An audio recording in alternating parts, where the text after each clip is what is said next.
Hello students, we are studying human health and disease.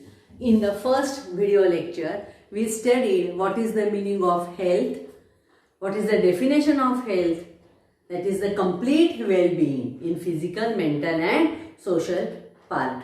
Okay, then we also studied immune system, what is the meaning of immune system, that is resistance to diseases, and we have started with immunity. And two types of immunity we have studied. First immunity is inborn, okay, or innate type of immunity, which is present with us since birth. जन्मापासूनच ती ability, ती क्षमता निसर्गतःच प्रत्येक सजीवाला, आपण आपल्या human being बद्दल, माणसाबद्दल विचार करू तर प्रत्येक जन्मणाऱ्या व्यक्ती ती गोष्ट घेऊन या जगात येत असतो.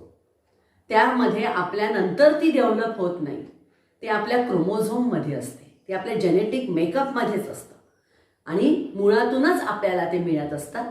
त्याला आपण नाव दिलं होतं, मागच्या वेळेस म्हटलं होतं इनबॉर्न. त्याच्यामध्ये आपण पाहिलं होतं एपिथेलियल लेअर और mucus layer, some kind of cells present in the blood, some kind of cells they are present in our body like phagocytosis, है ना, macrophages, microphages, some active proteins they get secreted in our body when the any infection come. किंवा ताप येतो आपल्याला, even fever is also a type of inborn immunity की ज्याच्यामुळे आलेल्या pathogen सोबत आपलं शरीर मुकाबला करत असतं, त्याला वाढू देत नाही, किंबहुना त्याला यूज देत नाही. आपली स्किन, नाकामधले केस, म्युकस मेम्ब्रेन ह्या त्याला काय करतात, अडवतात. हे जन्मतः मिळाले असतं, त्याला आपण इनबॉर्न इम्युनिटी म्हणतो. आज आपण दुसऱ्या प्रकारची इम्युनिटी स्टडी करणार आहोत आणि तिला नाव आहे ॲक्वायर्ड इम्युनिटी और adaptive immunity. It is also non as specific immunity.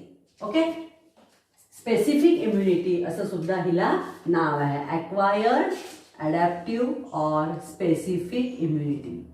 तुम्हाला आठवत असेल जेव्हा आपण मागच्या वेळेस इनबॉर्न इम्युनिटी बद्दल शिकत होतो, सांगितलं होतं, त्यामुळे तुम्हाला शब्द वापरला होता की इट इज नॉट स्पेसिफिक.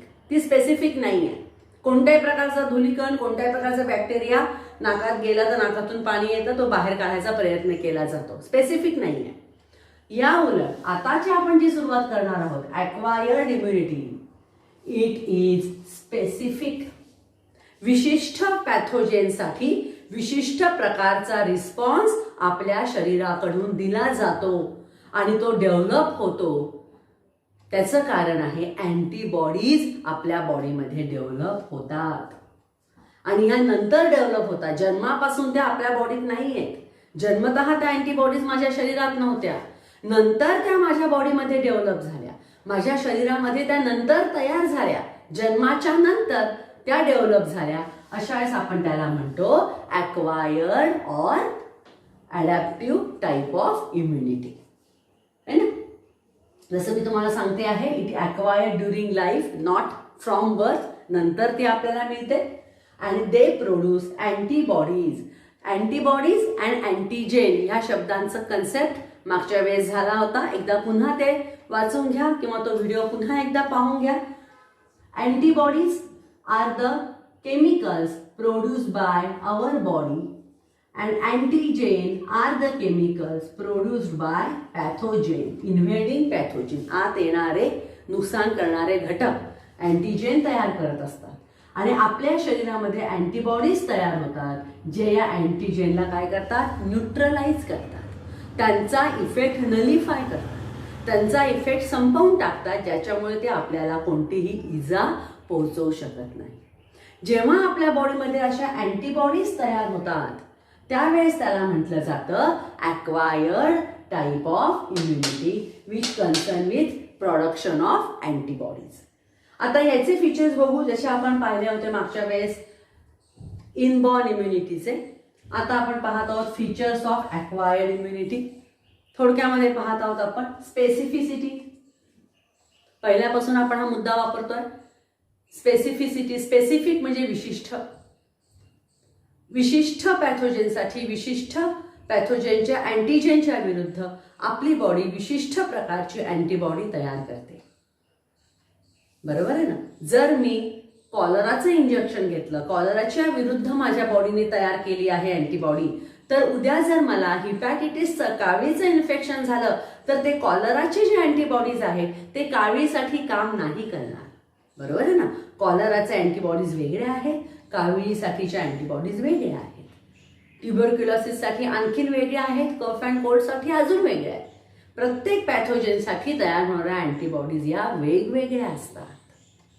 त्याला आपण म्हणतो स्पेसिफिसिटी. दुसरा मुद्दा आहे डायव्हर्सिटी.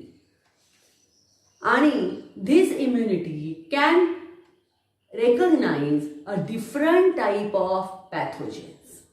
डायव्हर्स कोणत्याही प्रकारचे पॅथोजेन दुसरे असतील तर ते त्याच्या विरुद्ध ती अँटीबॉडी आपल्या बॉडीला रिस्पॉन्स देत असते. आणि म्हणूनच अशा वेळेस पुढचा मुद्दा येतो तो म्हणजे डिस्क्रिमिनेशन. डिस्क्रिमिनेशन म्हणजे भेदभाव. हे कधी शक्य होईल? जेव्हा आपली बॉडी हे ओळखेल की हा बाहेरून आलेला पॅथोजेन आहे आणि तो माझ्या बॉडीला किंवा आपल्या सेल्सना तो हार्मफुल आहे, तो आपला नाही आहे. एखादं तुम्ही व्हिटॅमिनची गोळी खाल्ली, समजतंय तुम्हाला, व्हिटॅमिनची कमतरता आहे की डॉक्टर तुम्हाला काही ते वेगळ्या व्हिटॅमिनच्या गोळ्या खायला दिल्या, काही मिनरलच्या आयनच्या गोळ्या दिल्या, तर त्यांचं जे केमिकल शरीरामध्ये जाईल त्याच्या विरुद्ध बॉडी अँटीबॉडीज तयार करणार नाही. एखादं फॉरेन मटेरियल जे हार्मफुल असू शकतं त्याच्या विरुद्ध आपली बॉडी अँटीबॉडीज बनवेल, कारण की ती ओळखू शकते की हा आपला आहे आणि हा परका आहे. हा आपला आणि परका याच्यामधल्या फरकालाच त्यांनी म्हटलं आहे डिस्क्रिमिनेशन ॲबिलिटी.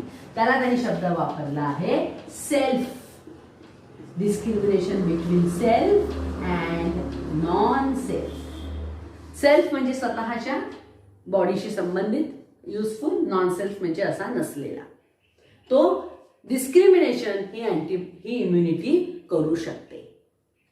जसं की तुम्हाला म्हटलं की इनबॉर्न मध्ये ते नाहीये, कोणताही आला आतमध्ये कण तर त्याला बॉडी रिस्पॉन्स देते. इथे मात्र ते सेल्फ आणि नॉन सेल्फला ती काय करते, डिस्क्रिमिनेट करू शकते, तिच्यामध्ये फरक करू शकते. आणि पुढचा एक अतिशय महत्वाचा मुद्दा आहे तो म्हणजे मेमरी. ह्या सेल्स जे अँटीबॉडीज बनवतात ते विशिष्ट सेल्स आहेत, ती फार मोठी सिस्टीम आहे. त्याच्यामध्ये ते अँटीबॉडीज बनवणाऱ्या काही सेल्स असतात, त्याच्यासोबत त्यांना बनवण्यासाठी उत्तेजना देणाऱ्या stimulate, some cells stimulate to produce the antibodies. त्याच्यातले काही सेल्स हे मेमरी सेल्स असतात. मेमरी सेल्स, मेमरी म्हणजे आठवण आहे ना, त्यांच्या ते लक्षात राहतं की ह्या प्रकारचा अँटीजेन यापूर्वी आपल्या बॉडीमध्ये आला होता, त्यावेळेस या प्रकारचे अँटीबॉडीज तयार केले होते, मग दुसऱ्यांदा जेव्हा तोच अँटीजेन परत येईल तेव्हा आपली बॉडी ताबडतोब रिस्पॉन्स देऊन ताबडतोब तशा प्रकारचे अँटीबॉडीज तयार करेल जेणेकरून त्या अँटीजेनचा खात्मा लवकर केला जाईल. पहिल्यांदा जेव्हा ते येतात तेव्हा बॉडीला उशीर लागू शकतो, त्याला म्हणतात फर्स्ट एनकाउंटर. शब्द कसा वापरलाय पहा, एनकाउंटर. वेगळं काही लक्षात डोक्यात आणू नका सिनेमातला किंवा गुंडांसोबतचे पोलिसांच्या मारामारीच्या बद्दल. आता तुम्ही याच्यात लक्षात ठेवू शकता की जसं पोलीस गुंडांना मारतात, पहिल्यांदाच जर हल्ला झाला तर पोलीस हडबडून गेले, दुसऱ्यांदा जर तेच गुंडे तशाच प्रकारचा हल्ला झाला तर पोलीस काय करतील, जास्त लवकर ॲक्शन घेऊ शकतील, कारण की त्यांना माहीत राहील की हे गुंडे कशा प्रकारे अटॅक करतात. बस तशीच ही गोष्ट आहे, फर्स्ट एन्काउंटर. आणि आपली बॉडी ते लक्षात ठेवते, तशाच प्रकारचं अँटीबॉडीज दुसऱ्या वेळेस जास्त लवकर आपल्या बॉडीकडून तयार केले जातात. So this is the characteristic of acquired immunity. And now we are turning to the next part, that is types of acquired immunity. त्याचे प्रकार कोणकोणते आहेत? खूप इंटरेस्टिंग पार्ट आहे हा, टाइप्स ऑफ acquired immunity. आता बघा, acquired immunity मध्ये मी तुम्हाला सांगितलं काय होतं, त्याच्यामध्ये अँटीबॉडीज तयार होतात. आता ह्या अँटीबॉडीजचा उपयोग केला जातो अँटीजेनला मारण्यासाठी. आता ह्या अँटीबॉडीज जेव्हा आपली बॉडी स्वतः बनवते, म्हणजे आपल्या बॉडीचा त्याच्यामध्ये सहभाग असतो, our body take active participation in production of antibodies, then that type of immunity is called as active immunity. When our body take active participation. Active participation कशामध्ये? Active participation in antibody formation. Antibody formation करण्यासाठी आपली body जेव्हा participate करते तेव्हा तिला म्हणायचं active. तुम्ही म्हणाल मग करणारच ना, दुसरा कोणता प्रकार आहे? दुसरा प्रकार असा आहे जेव्हा आपली बॉडी रेडीमेड अँटीबॉडीज वापरते. मी माझी बॉडी तयार करत नाहीये, बाहेर तशा अँटीबॉडीज तयार केल्या गेल्या आहेत आणि मी फक्त त्या खाते, मी फक्त त्या गोळ्या घेते, मी फक्त ती इंजेक्शन घेते आणि माझ्या बॉडीमध्ये त्या अँटीबॉडीज टोचून घेते. त्याच्यामुळे आलेल्या इन्फेक्शनला मुकाबला केला जातो. इथे माझी बॉडी तयार करत नाहीये, मी बाहेरून तयार करून ते घेते आहे. When my body is not actively participating, then it is called as passive immunity. समजते तुम्हाला? ह्याचं मी तुम्हाला एक उदाहरण देते. आत्ताच आपण पाहिलं, मी तुम्हाला तो धंदा एन्काउंटरच्या वेळेस गुंड आणि पोलिसांमधली मारामारी आहे. तर विशिष्ट प्रकारच्या गुंडांना किंवा त्या दुश्मन येणार आहे त्या दुश्मनला मुकाबला करण्यासाठी आपल्या सरकारने आपल्या स्वतःच्या सैनिकांना काय केलं? ट्रेनिंग दिलं. आपल्या सैनिकांना ट्रेनिंग दिलं त्यांच्याशी लढण्याचं. विशिष्ट प्रकारच्या त्या वातावरणामध्ये त्या प्रकारच्या शस्त्रास्त्रांनी त्यांना ट्रेनिंग दिलं. आता आपले सैनिक ट्रेन झाले आहेत. आता कधीही जर दुश्मनने मुकाबला केला तर ते सैनिक ताबडतोब त्याला प्रतिकार करू शकतील. इथे आपले सैनिकांचा ऍक्टिव्हिटी वाढली आहे, ऍक्टिव्ह झाले आहेत, म्हणून आपण त्याला म्हणू ऍक्टिव्ह. आणि पॅसिव्ह म्हणजे काय? मी माझ्या सैनिकांना ट्रेनिंग देत नाहीये, मी बाहेरून दुसरीकडून दुसऱ्या राज्यातून किंवा दुसऱ्या देशातून काही सैनिकांची तुकडी बोलवली, अटॅक झाला दुश्मनचा, त्यांच्या विरुद्ध मुकाबला करण्यासाठी मी बाहेरून तुकडी बोलवली आणि त्यांनी चोख काम केलं. त्या तुकडीने त्या दुश्मनचा बरोबर खात्मा केला, माझ्या देशाचं माझ्या राज्याचं रक्षण झालं. पण इथे माझ्या पोलिसांना किंवा माझ्या सैनिकांना पार्टिसिपेट केलं गेलं नाहीये, बाहेरून आणलं गेलंय आणि त्यांनी त्यांचं काम केलंय. त्याला म्हणायचं पॅसिव्ह. मग ते पोलीस कायमचे नाही राहणार. ज्या कामासाठी ते आले होते ते काम ते करतील. एक तर माझ्या पैसे द्यावे लागतील, पैसे देईन मी त्यांना, ते येतील, काम करतील आणि निघून जातील. मी ती परमनंट होणार नाही, हे लक्षात घ्या, कारण की ते बाहेरून आलेली असेल. ऍक्टिव्ह मध्ये काय झालंय? ऍक्टिव्ह मध्ये माझ्या सेल्सना ते ट्रेनिंग झालंय आणि त्यांनी तयार केलं. म्हणून अशा जेव्हा आपली बॉडी जेव्हा अशा अँटीबॉडीज तयार करण्याचं ॲबिलिटी घेते, क्षमता निर्माण होते, तेव्हा आपण त्याला म्हणतो active type of acquired immunity. He immunity कोणची आहे? ॲक्वायर्ड. माझ्या बॉडीने स्वतः त्याच्यात भाग घेतला म्हणून आपण त्याला म्हणतो ऍक्टिव्ह ॲक्वायर्ड. जेव्हा माझी बॉडी भाग घेत नाही, बाहेरून तयार अँटीबायोटिक्स मी वापरते, तेव्हा आपण त्याला म्हणू पॅसिव्ह ॲक्वायर्ड इम्युनिटी. आता ह्याचे पण दोन प्रकार आहेत, हे सारखेच आहेत, एक नॅचरल आणि एक आर्टिफिशियल. नॅचरल म्हणजे नैसर्गिकपणे आपोआप ते होतं, तेव्हा आपण त्याला म्हणतो नॅचरल. एक्झाम्पल बघा, पहिला आपण घेतोय नॅचरल ऍक्टिव्ह ॲक्वायर्ड इम्युनिटी. माझ्या बॉडीमध्ये माझी बॉडी इन्व्हॉल्व्ह होते आहे बनवण्यामध्ये आणि आपोआप. फॉर एक्झाम्पल, एकदा मला लहानपणी कांजण्या झाल्या होत्या, ठीक आहे, समजतंय? Chicken pox. कांजण्या म्हणजे चिकन पॉक्स. कांजण्या झाला, ताप आला, अंगावरती बारीक बारीक फोड आले आणि मी त्याच्यातून बरी झाली. आता माझ्या घरातल्या बाकीच्यांना कांजण्या झाल्या, माझ्या मुलाला झाल्या, माझ्या सोबतच्या लोकांना झाल्या, पण मला झाल्या नाही. आणि डॉक्टरांनी मला सांगितलं की तुम्हाला कांजण्या झाल्या होत्या का लहानपणी? कधी? मी म्हटलं हो. डॉक्टर म्हणे मग तुम्हाला काळजी करायचं कारण नाही, तुम्हाला पुन्हा कांजण्या होणार नाही. हे शब्द तुम्ही ऐकले असते. एकदा कांजण्या झाल्या की पुन्हा होत नाही, एकदा गोवर झाला की पुन्हा होत नाही. काय प्रकार आहे हा? हा प्रकार आहे नॅचरल ऍक्टिव्ह ॲक्वायर्ड इम्युनिटी. एकदा, कारण की कांजण्या हा पुन्हा काय आहे? व्हायरल डिसीज आहे. त्या विशिष्ट व्हायरसमुळे तो होतो.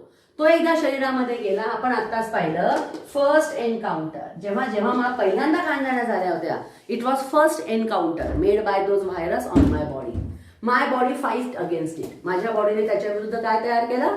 अँटीबॉडीज तयार केल्या. आता पुन्हा जेव्हा कांजण्याचे व्हायरस माझ्या शरीरामध्ये येतील तेव्हा माझ्या बॉडीमध्ये मेमरी तयार झाली असेल आणि माझी बॉडी ताबडतोब त्यांना काय करेल, प्रतिक्रिया देईल, रिस्पॉन्स देईल आणि ते जे व्हायरसेस आहे त्यांचा ताबडतोब बिमोड करेल, त्यांना ताबडतोब मारून टाकेल.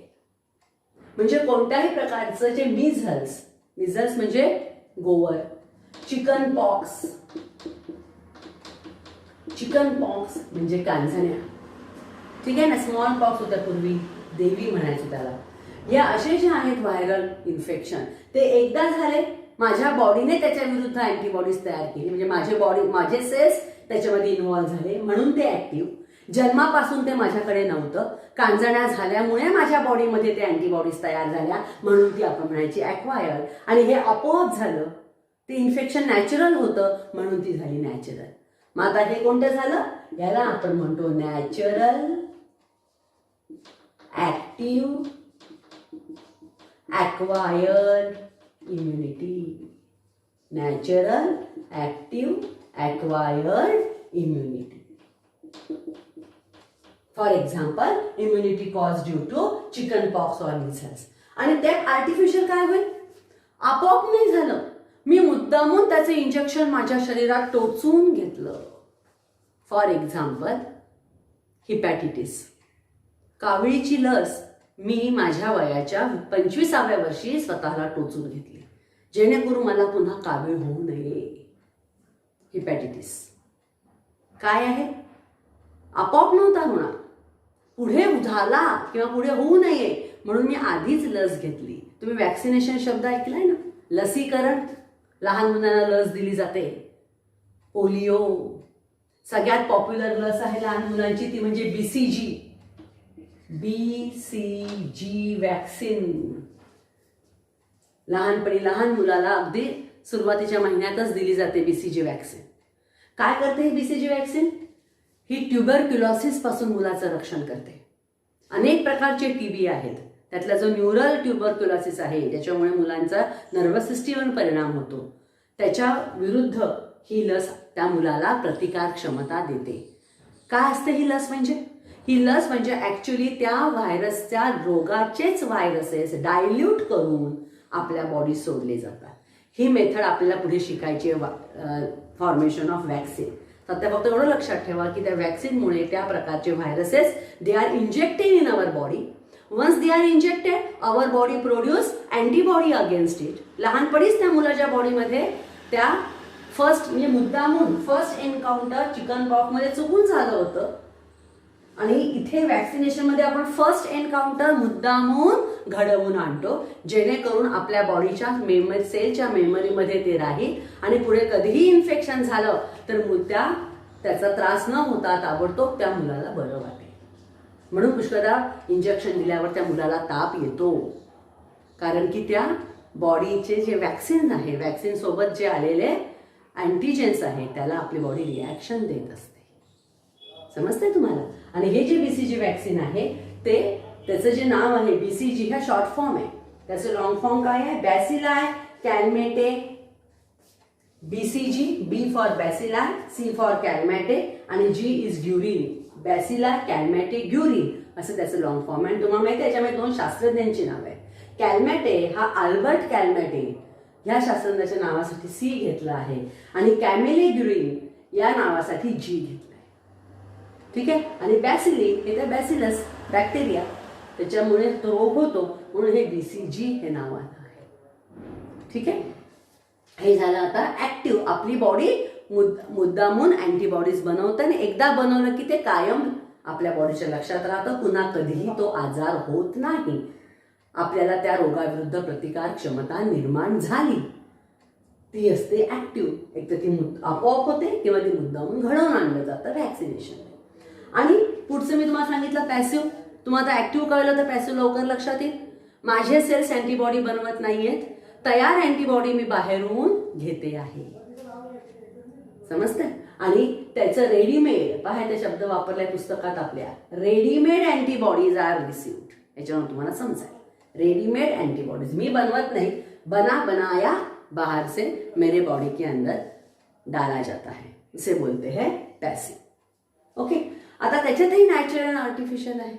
Natural is received only from mother आईच्या गर्भात असताना आईच्या प्लॅसेंटामधून मुलाकडे काही अँटीबॉडीज येतात, आपोआप येतात. आणि त्याच्यानंतर आईच्या दुधातून जन्मानंतर जे पहिलं दूध आईचं असतं ते it is a yellowish colour, त्याला कोलेस्ट्रॉम म्हणतात. ठीक आहे, ते मुद्दामून द्यायचं. आपण हे प्रेग्नन्सी आणि लॅक्टेशनमध्ये शिकलो आहे. कोलेस्ट्रॉम हा शब्द तुम्हाला रिप्रोडक्शनमध्ये झालेला आहे. आईचं जे पहिलं दूध आहे colostrum, it has large number of antibodies. जेव्हा ते मूल दूध पितं तेव्हा त्याच्या बॉडीमध्ये ते अँटीबॉडीज जातात आणि त्या लहानपणचे जे मुलाचे काही आजार आहेत, इन्फेक्शनचे काही आजार आहेत, त्याच्या विरुद्ध त्या मुलाला त्याच्यापासून फायदा होतो. त्याला ते इन्फेक्शन होत नाही. It protect the baby. म्हणजे बॉडीमध्ये आले आधीपासून होते का? नाही, आईकडून आले आणि ते त्याच्या बॉडीमध्ये राहत नाही का? जोपर्यंत ते मूल आईचं दूध पित असतं किंवा काही दिवस सुरुवातीचं ते कोलेस्ट्रॉमचं काही दिवस त्याचा इफेक्ट असतो आणि नंतरही जेव्हा ते घेतलं जाईल तेवढा पुरता त्याचा इफेक्ट राहतो आणि ते आपली बॉडी बनवत नाहीये. बाहेरून आल्यामुळे ते टेम्पररी असतं, हे लक्षात ठेवा. ऍक्टिव्ह हे परमनंट असतं, पॅसिव्ह हे टेम्पररी असतं. त्याच्यामुळे so that is the example of natural passive acquired immunity. मग तुम्ही याच्या प्रकार काय म्हणाल? Natural passive from mother. Naturally the fetus get, from mother it get. Therefore passive, त्याची बॉडी स्वतः तयार करत नाही आणि ती जन्माच्या नंतर मिळते, म्हणून आपण त्याला म्हणतो ॲक्वायर्ड इम्युनिटी. ओके, मग आर्टिफिशियल म्हणजे काय? आर्टिफिशियल आठवा तुम्ही, कुत्रा चावल्यावर काय होतं? कुत्रा चावल्यावर आपण पूर्वी जर म्हणायचे 21 इंजेक्शन पोटात घ्यावे लागतात. कारण की कुत्रा चावल्यावर कधी कधी माणसाला रॅबिस नावाचा रोग होतो. कुत्र्याच्या लाळीमध्ये हे जे बॅक्टेरिया असतात त्याच्यामुळे रॅबिस नावाचं अँटी रॅबिसची लस इंजेक्शन घ्यावे लागतं. पूर्वी ते पोटात घ्यावे लागायचे इंटेस्टाईनमध्ये, आता ते पोटात घ्यावे लागत नाही. आता ते क्युटॅनियस म्हणजे हातामध्ये स्किनच्या खाली घेतली तरी चालतात. त्याच्यामध्ये काय आहे? तो रॅबिस होऊ नये म्हणून ते अँटीबॉडीज ह्या एका दुसऱ्या प्राण्याच्या शरीरात तयार केले जातात. फॉर एक्झाम्पल हॉर्सच्या शरीरामध्ये त्याला कुत्रा चावला जातो, त्याच्या बॉडीमध्ये रॅबिसचे मुद्दामून पॅथोजेन सोडले जातात, त्याला रॅबिस होतो. मग त्याची बॉडी त्याच्या विरुद्ध अँटीबॉडीज तयार करते. त्या अँटीबॉडीज त्याच्या शरीरातून काढून आपल्या शरीरात टाकल्या जातात. त्यामुळे त्याचा इफेक्ट परमनंट नसतो. देव नको एखाद्याला कुत्रा चावला आणि ताबडतोब दुसऱ्याच दिवशी लगेच कुत्रा चावला, 2 दिवसांनी 3 दिवसांनी, तर डॉक्टर म्हणतात वेगळं रॅबिसचं इंजेक्शन घ्यायची गरज नाही, तुम्ही घेतलाच आहे ना, त्यातही होऊन जाईल. परंतु 5 वर्षापूर्वी कुत्रा चावला होता आणि आता 5-10 वर्षानंतर परत कुत्रा चावला तर पुन्हा आपल्याला इंजेक्शन घ्यावं लागतात रॅबिसचे, कारण की तेव्हाच्या इंजेक्शनचा इफेक्ट इतका दिवस राहत नाही. अजूनही तुम्हाला आठवत असेल टिटॅनस, काही खिळा लागला, पत्रा लागला, समजतंय ना, तर डॉक्टर म्हणतात किंवा घरचे म्हणतात जा टिटॅनस इंजेक्शन घेऊन ये 24 तासाच्या आतमध्ये. काय आहे टिटॅनस? हे सुद्धा एक बॅक्टेरिया आहे, टिटॅनी नावाचा. तो गंजलेल्या पदार्थावर असतो की ज्याच्यामुळे तो जर आपल्या शरीरात गेला तर आपले मसल असे कॉन्ट्रॅक्ट होतात, खूप पेन होतं आणि शेवटी तो माणूस मरू शकतो धनुर्वाताने टिटॅनसमुळे. तर ते अँटी टिटॅनसचं इंजेक्शन घ्यावं लागतं. त्याची सुद्धा लिमिट असते 2 महिने 6 महिने. 6 महिन्याचं तुम्हाला पुन्हा खिळा लागला तर पुन्हा इंजेक्शन घ्यावं लागत नाही. का बरं? त्या ज्या अँटीबॉडीज होत्या तुम्ही इंजेक्शनने घेतलेल्या पहिल्यांदा जेव्हा खिळा लागला त्या तुमच्या बॉडीत तयार झालेल्या होत्या, पुन्हा नाही घ्यायची गरज. पण तुम्हाला 2 वर्षांनंतर पुन्हा काम पडलं तर तुम्हाला इंजेक्शन घ्यावं लागतं, कारण की या ठिकाणी आपल्या बॉडीमध्ये त्या अँटीबॉडीज तयार झालेल्या नाहीये. We have received it from outside with readymade pattern. Readymade आपण त्या घेतल्या म्हणून त्या पॅस. ठीक आहे, आता मी तुम्हाला या ठिकाणी एक प्रश्न विचारते. जेव्हा तुम्ही हा व्हिडिओ पाहाल, व्हिडिओ पाहताना तिथे एक रिमार्क नावाचा एक कॉलम उघडतो, त्या ठिकाणी तुम्हाला या प्रश्नाचं उत्तर लिहायचं आहे. मला बघायचंय तुम्ही किती जण या प्रश्नाचं उत्तर बरोबर देऊ शकता. प्रश्न आहे रिगार्डिंग पोलिओ वॅक्सिन. तुम्हाला आठवलं असेल पोलिओ, ती एक मोहीम सरकारने राबवली होती, तिचं नाव होतं पल्स पोलिओ अभियान. अमिताभ बच्चन, सचिन तेंडुलकर असे त्याची जाहिरात करायचे की आपल्या मुलाला पोलिओचे इंजेक्शन द्या. पोलिओचे इंजेक्शन नव्हतं, सॉरी, त्याचा टीका होता. ओरल ड्रॉप्स होते पोलिओचे, 2 बूंद जिंदगी के. आठवलं? तर या पोलिओमुळे त्या मुलाला कोणत्या प्रकारची इम्युनिटी मिळत होती? Which kind of immunity? Was developed due to polio vaccine. पहिली गोष्ट. आणि दुसरी, why it was called as pulse polio. या पल्सला एक अर्थ होता. पल्स हे त्या रोगाच्या नावाचा भाग नव्हता. पोलिओ हा रोगाच्या नावाचा भाग होता. आता आपण ते देत नाही कारण की आता आपल्या देशातून पोलिओ संपूर्णपणे निघून गेला आहे. खूप मोठं काम केलंय आपल्या देशाने. परंतु ते काय होतं पोलिओ, पल्स पोलिओचा अर्थ काय होता, and which kind of immunity was acquired by the baby due to pulse polio. ह्याचे उत्तर तुम्हाला सांगायचे आहेत, रिमार्कमध्ये ते लिहायचे आहेत. थँक्यू.